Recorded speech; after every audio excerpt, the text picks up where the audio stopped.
I'm Alli and welcome to another episode of Rental Redesign. And today I am so excited because today is my kitchen makeover. Now, of course, because of the name of the series, Rental Redesign, I can't do a whole lot. Let me show you what I'm working with. Here is my really tiny kitchen. I believe this is called a galley style kitchen. And, well, it's very outdated. Now, I can't do too much to the cabinets or the counters because one, the cabinets are very outdated style, so I can't recover them with contact paper. It would be impossible. And then my counters are actually coated in epoxy, and you can see in spots where it's actually already kind of scraping up and coming off and things get stuck in it, and it's not fun, so I'm not covering that with contact paper either. With that being said, I do have a couple renter tips and hacks, and of course, some DIYs, so let's get started. Now, one thing about rentals is they don't have a lot of character. For me, my backsplash on both sides of the kitchen is just the painted wall. So an easy renter solution is to use removable wallpaper. Now, I'm going to talk about this in a little bit, but let's first prep the walls for the wallpaper because in a kitchen it gets kind of dirty and greasy. So I am using just some warm soapy water to wipe down the walls, get off the grease from cooking so that this wallpaper will really stick. I picked up this subway tile removable wallpaper from Target. And what really sold me on this removable wallpaper is McKenna over on her channel, Exo McKenna. She used this in her kitchen and she said it's textured. So it is, and it's really awesome because the grout feels like grout and the tiles feel like tiles. And I loved that realistic look because sometimes removable tile wallpaper can look a little cheap. So now let's begin the process of getting it up on the wall. First things first, I started by removing the switch and outlet cover so I'd have a nice smooth surface to work on. Then I took my tape measure and measured the space underneath the cabinets to the edge of the countertop and then measured that out on the contact paper and cut it out. You do want to make sure you leave some excess, that way you have some wiggle room once you get it up on the wall. Then I started by folding back a little bit of the backing and stuck it up on the wall underneath the cabinet.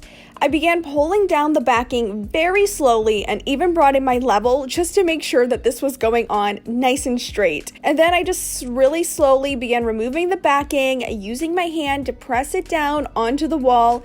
It was a little bit tricky in the areas where there were some bumps on the wall and things like that, but I was able to use my utility knife to cut around the openings where the plugs were, and overall, this went on fairly well.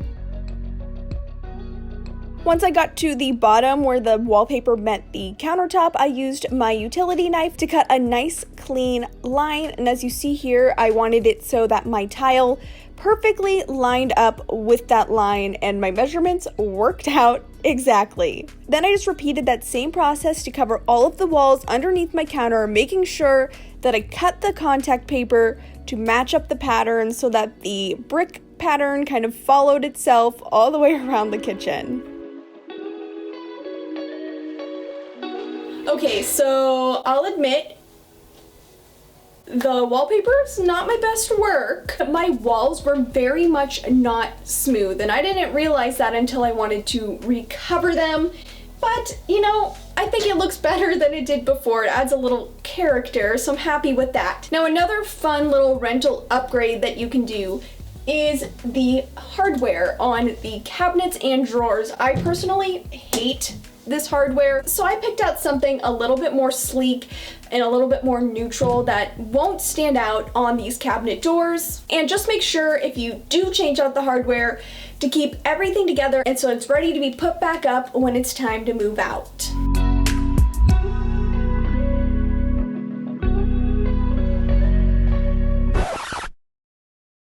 Today just isn't going in my favor because I thought switching the handles would be a great idea to just kind of personalize my space a bit more, but there is a good like 1/4 inch difference in the placement of these handles from whoever installed them originally. So it's all coming down and we're just gonna stick with the original hardware, unfortunately. Now with the subway tiles up and unfortunately switching back all of the hardware, let's talk about my design inspo, because trust me, I planned this for like a year to finally get the proper aesthetic, and I think I nailed it. What I really want in the space is a warm and welcoming feeling. I want to really play off of the outdated cabinetry color and countertops by bringing in some more rich colors and rich warm wood tones. Now I think that this kitchen will best lend to some vintage vibes, so I'm thinking rugs and the decor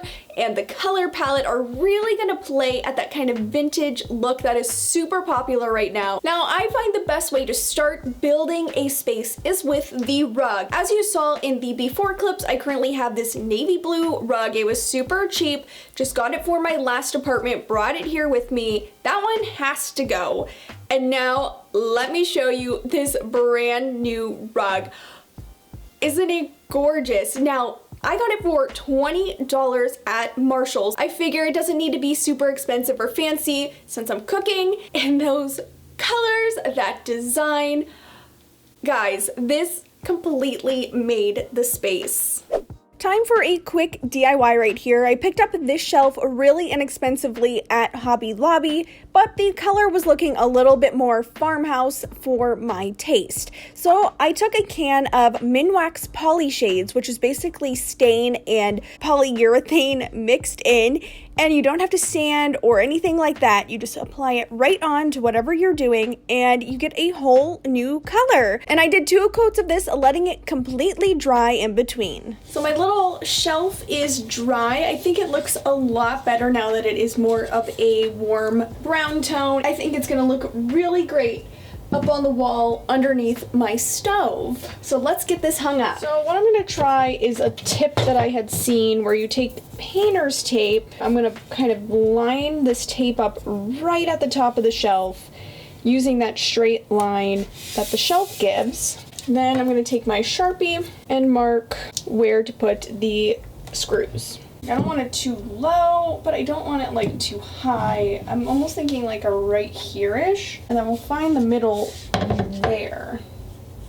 So what I'm gonna do is remove the painter's tape off, and then I'm gonna bring it in here. I'm gonna find where I marked the middle on the wall. Now I'm gonna use my level.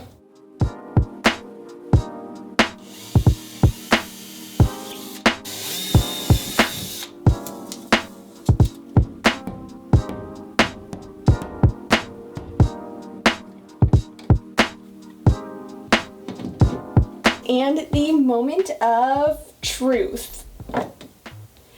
Yes! Look at that, it's level. Maybe I won't do that again. All right, the next project that I want to tackle are these frames. I have been loving the antique frame look, again, thanks to McKenna. She's like inspiring my whole kitchen makeover, I'm just gonna say. So I thrifted both of these frames and I figure I could give them new life and make them actually look antique. So I picked up a can of pure gold metallic spray paint. There are multiple different options. I chose this one because I think the color tones are going to match better in my kitchen. The spray paint is dry and these frames, they turned out wonderfully. So now I'm gonna go in with this Craft Smart Antique Finishing Wax. I got mine in brown. I zoomed in real close so you can see what I'm doing here, but I'm just gonna take some of this wax and I'm really just gonna layer it in here pretty heavy-handed into this little filigree design, because we want to make sure we get the parts that we want covered, really covered, because just wait, you'll see here in a second the amazing effect that this is going to have. All right, so here's the fun part. Let's see if I can do this left-handed. Look at that. And you can really kind of work the paper towel in to the spots that you want to clear out a bit and really bring back out that gold or brass tone, whatever you used.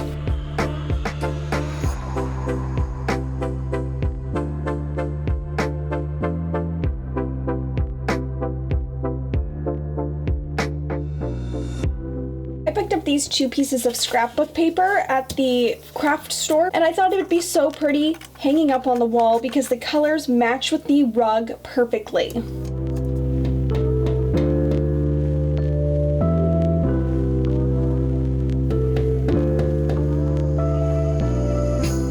So I have this empty space here next to my stove, and my thought, let me grab these, was to maybe do some like cutting boards to, you know, functional decor. Round one here, and then I got this one at IKEA, and I thought it would fit here because it's small and the space is narrow. So I decided I think I'm going to use some picture hanging hardware to hang these cutting boards on the wall because it gives them a really nice hook to hold on to, and I have some white ones so they'll kind of match the paint. Over here, I put back the stuff that I originally had, which was my utensils in this like white pitcher, my knives, and my toaster. First of all, let's get rid of the pitcher because this is very farmhouse and I'm no longer doing a farmhouse look. I picked up 2 different trays. I don't know if I like either of them. Let's give them a try. This one first actually has a little bit of a raised stand here. I thought maybe that could look cute. That's not too bad, but I do think it looks a little bit crowded with that height of the tray. So let's try something else. I'm gonna need something at least like a 1/2 inch bigger than this one, but I do like this kind of cutting board a little bit better. I'm just gonna have to keep searching until I find exactly what I want. Now, one thing I definitely wanted a solution for is my lunchbox. I use this every single day when I go to work. My solution, because I have all of this room here, is to use a basket. So I got this basket here from Target, and it was like the perfect size to fit right under the microwave. And what's even better is I can squish down my lunchbox each day and put it right inside and tuck it away, and it's like it's not even there. So another part of this kitchen is I have this bar counter that wraps around the front and connects to my living room. I've had my little wax melter and this DIY Dollar Tree nautical rope basket here forever, and I'm ready to upgrade from the DIY basket. So instead, I picked up this basket, and wow, isn't this gorgeous? It is gonna look so good in here. And now let's give the wax melter a modern upgrade.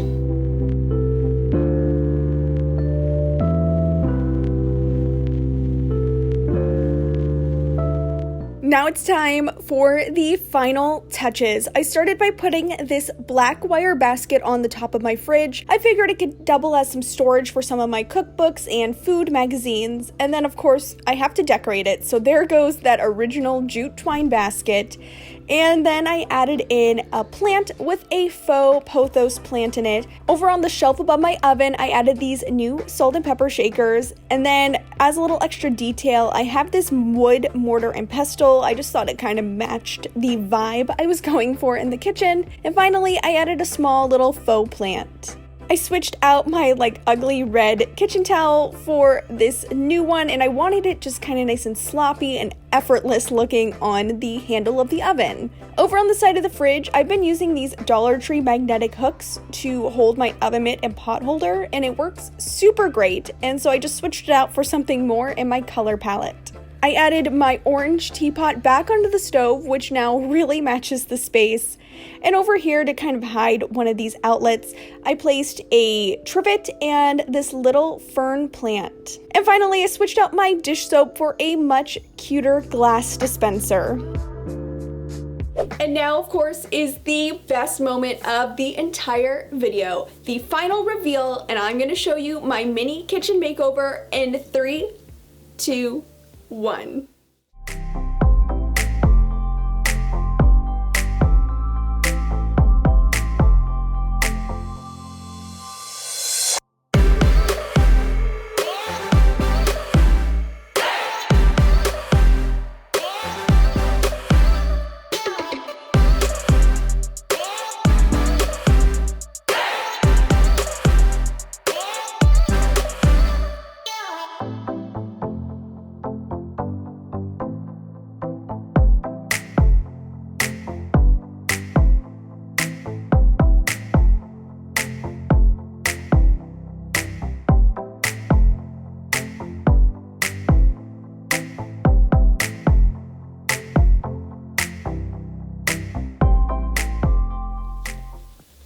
Okay, I know I said I wouldn't dance anymore, but it looks so good. It just feels so much more me, it feels so much more personalized, and I just love it. I hope you guys love it too. If you enjoyed this video, don't forget to hit subscribe, turn on that notification bell, because I have plenty other rental redesign episodes coming up very soon. And if you haven't already seen it, a couple weeks ago, I posted a kitchen organization video so I could get everything nice and neat before decorating. I'll put a link to that on the screen right here. So thanks so much for watching this video, and I'll see you at my next one. Bye!